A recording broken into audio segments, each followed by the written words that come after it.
Assalamualaikum warahmatullahi wabarakatuh. Nama saya Genta Sentosa dengan NIM 123490009 dari program studi Rekayasa Instrumentasi dan Otomasi.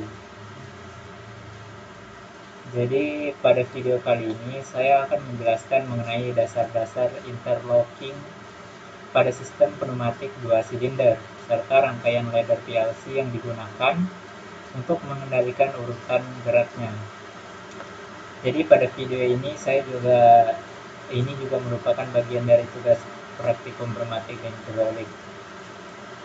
Jadi kita langsung saja lihat di slide. Di sini saya mendapatkan modul dari asisten praktikum saya. Nah, di sini di dunia industri itu sistem pneumatik sangat banyak dipakai.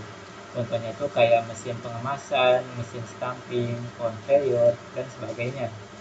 Nah, seringkali suatu mesin itu memiliki lebih dari satu silinder yang harus bergerak sesuai urutannya. Kalau misalnya silindernya tidak bergerak secara teratur, dua silinder bisa bergerak bersamaan dan menyebabkan benturan mekanik. Nah, jadi karena itu konsep interlocking atau penguncian logika itu sangat penting. Interlocking ini memastikan bahwa suatu aktuator hanya bergerak kalau kondisi tertentu sudah terpenuhi. Nah, jadi seperti itu. Nah, mungkin kita di sini ada beberapa tujuan praktikum, yaitu memahami konsep dasar interlocking pada sistem pneumatik 2 silinder, yaitu bagaimana dua aktuator saling mengunci urutan geraknya agar sistem bekerja aman dan berurutan. Lalu melatih kemampuan dan menganalisis rangkaian pneumatik interlock agar dapat mencegah terjadinya konflik gerakan seperti dua silinder bergerak bersamaan secara tidak diinginkan.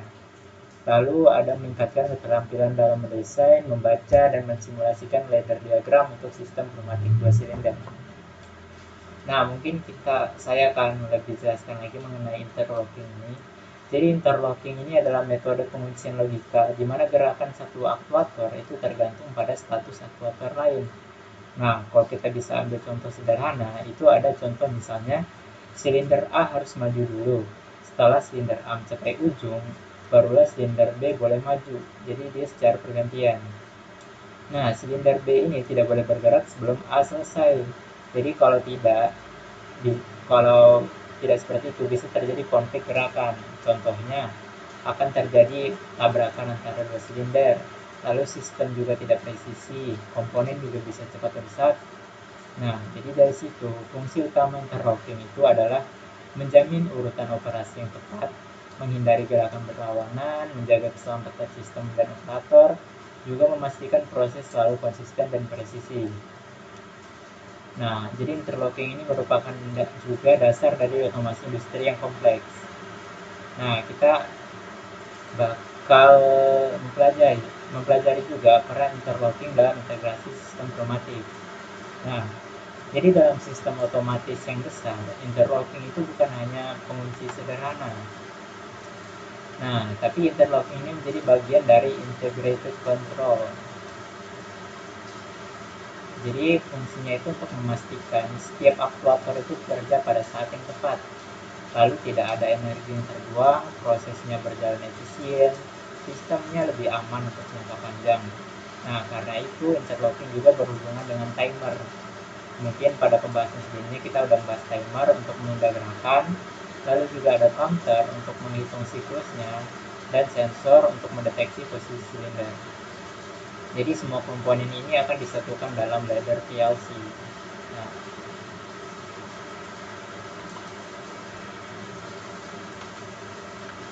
Nah, jadi komponen pada sistem pneumatik 2 silinder kita bakal masuk ke sistem fisiknya. Dalam simulasi dan trainer board pneumatik, biasanya itu kita akan menggunakan 2 silinder kerja ganda atau double action cylinder, valve 5/2 dengan solenoid, push button, limit switch, sensor proximity ya kita bakal pakai, flow control, sumber udara bertekanan, dan lain-lain.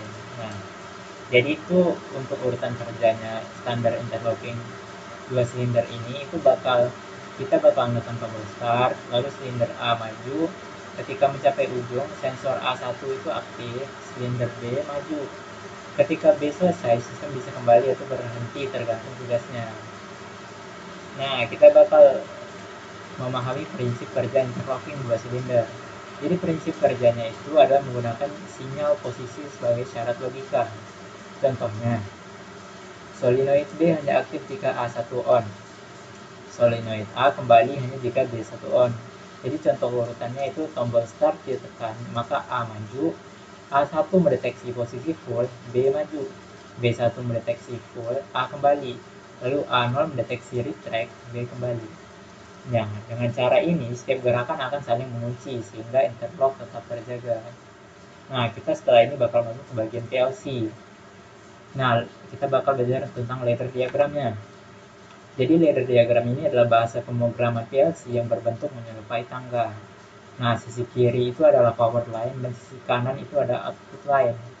Nah, setiap rung yang bisa kita lihat di sini itu mengandung logikanya, ada bisa AND, OR atau NOT. Nah, ada sistem interlocking. Ladder diagram ini mengatur kapan coil solenoid A dan B aktif. Nah, jadi seperti itu. Jadi pada rangkaian ladder ini kita akan belajar untuk memahaminya seperti itu. Nah, nanti pada board tombol start mengaktifkan solenoid A maju, tapi hanya A yang boleh maju. Jika B sedang tidak maju, maka sistem dalam kondisi aman. Jadi seperti kira-kira menggunakan gerbang logika. Nah, kita bakal membuat ladder diagramnya. Jadi kita akan menggunakan di sini CX Programmer. Nah, di sini kita bakal buka CX Programmer. Kita akan buat rangkaian laddernya. Di sini kita bisa klik file, new aja. Kita bikin file baru. Setelah itu untuk device tag-nya kita pilih ZD1L. Oke. Nah, di sini kita akan mulai merangkai. Kita buat switch-nya dulu.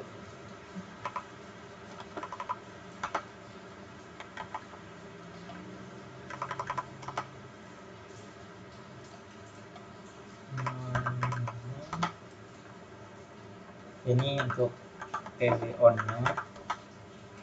Lalu kita bakal bikin untuk PB off-nya juga. PB off. Kita outputnya juga di sini, output sistem.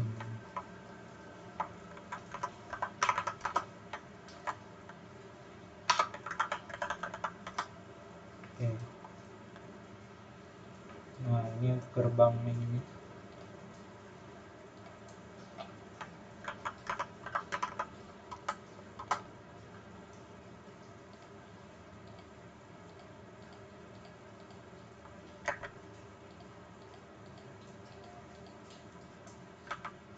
Oke.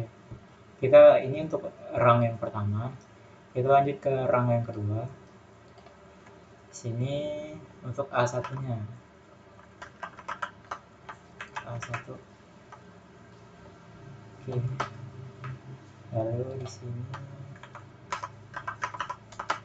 sistem.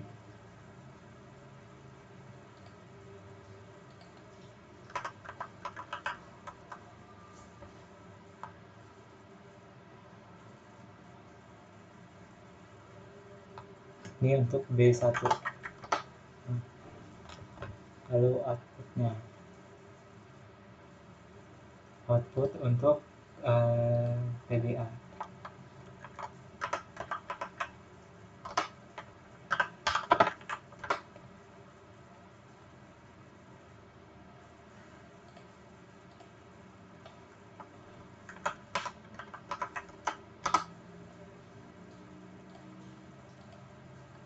Nah, kita lanjut untuk rung yang kedua. Nah, kita tambahin lagi di sini.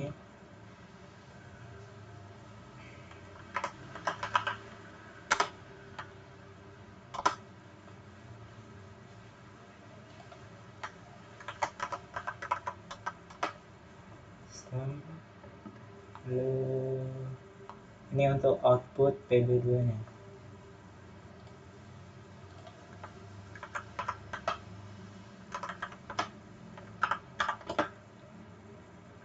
PBB. Nah,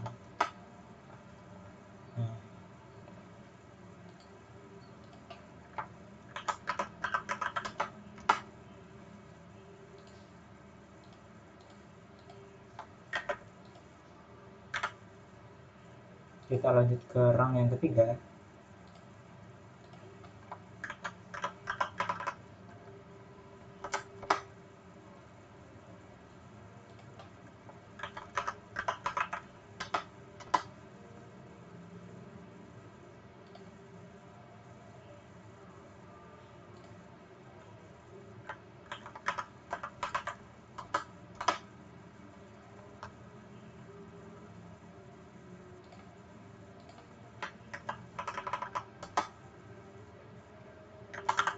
Ini untuk timer majunya.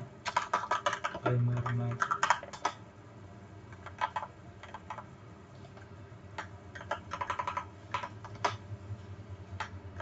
Timer maju. Oke, lalu di sini output.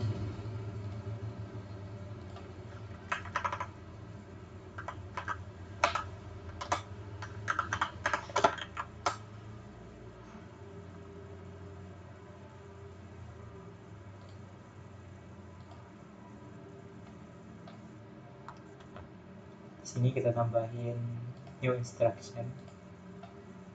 Sini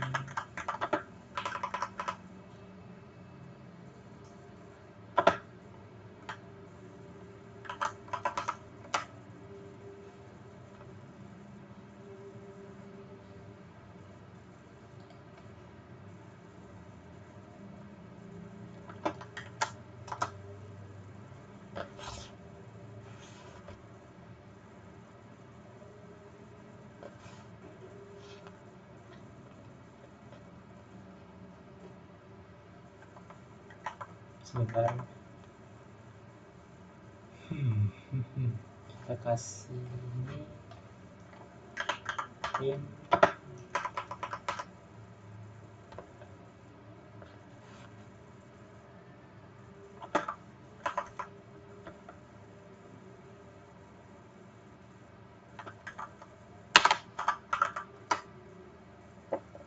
timer maju.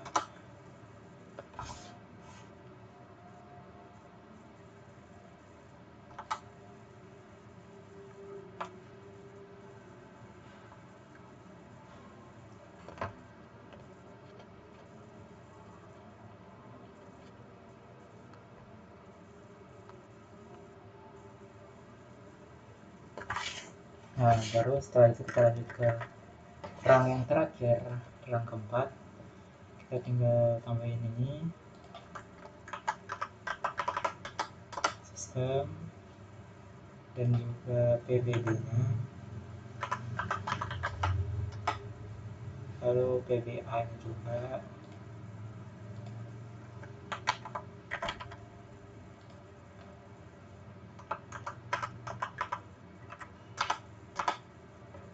Timer majunya juga. Nah, di sini tambahin timer majunya. Timer maju.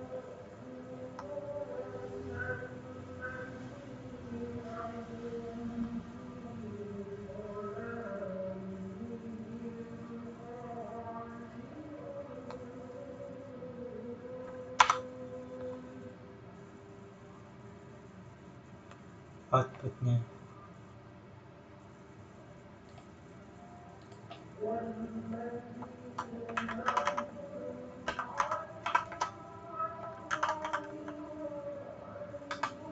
Oke. Nah, jangan lupa di sini kita tambahin juga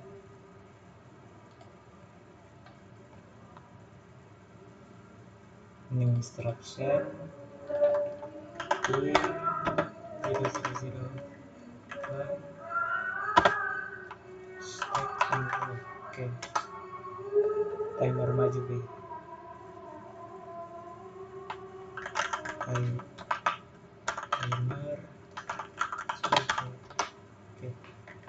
sini ini timer maju B ya. Sebentar. Komennya timer maju B. Nah, oke. Nah, jadi seperti itu teman-teman untuk ininya.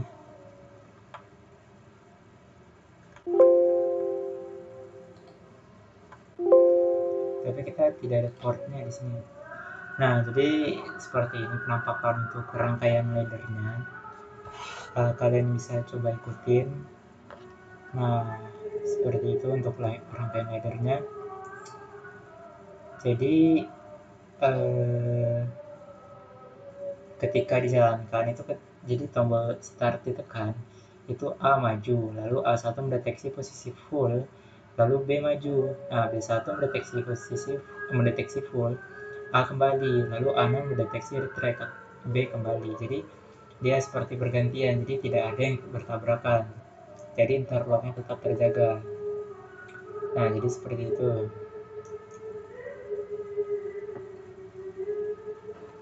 Nah,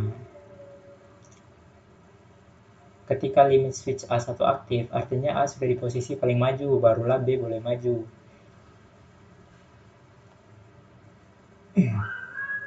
Untuk memastikan solenoid tetap aktif meskipun tombol start dilepas, digunakan seal in atau latching, jadi safety interlock.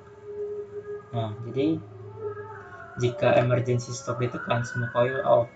Jika tekanan rendah, sistem tidak bisa bergerak. Jika sensor gagal, output tidak aktif. Nah, itu kita bisa menyesuaikan dengan diagram trainer buat kita. Jadi seperti itu. Jadi nanti tekan tombol start, silinder A maju, sensor A1 menyala, silinder B maju, sensor B1 menyala, sistem kembali. Jadi di ladder PLC terlihat coil aktif secara berurutan. Nah, jadi seperti itu.